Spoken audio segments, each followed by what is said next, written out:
నమస్తే ఫ్రెండ్స్, అందరూ ఎలా ఉన్నారు? సో ఈరోజు మనము నో చెప్పడం ఎలానో తెలుసుకుందాం.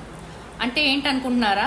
ఏం లేదండి, చాలాసార్లు మనం ఏం చేస్తామంటే మన స్నేహితులతో కానీ, లేకపోతే మన ఫ్యామిలీ వాళ్ళతో కానీ, లేకపోతే మనకి ఇష్టమైన వాళ్ళతో మనకు తెలియకుండానే మనకి ఇష్టం లేని విషయాల్లో కూడా మనం చాలాసార్లు ఏకీభవిస్తూ ఉంటాం అనమాట.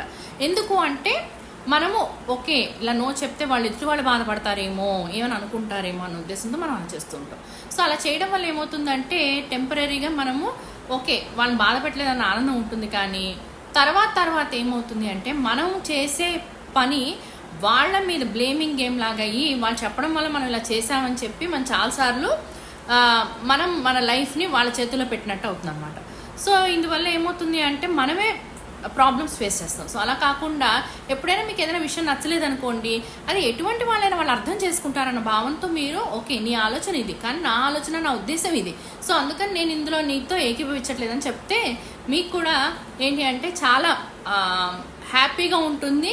అండ్ ఇంకొకటి ఏంటంటే మీ లైఫ్ మీ టర్మ్స్లో మీరు బతుకుతున్నారు అనేది మీకు అనిపిస్తుంది. సో ఈసారి ఎప్పుడైనా మీరు నో చెప్పాల్సి వస్తే ఆలోచించి ధైర్యంగా నో చెప్పడం నేర్చుకోండి.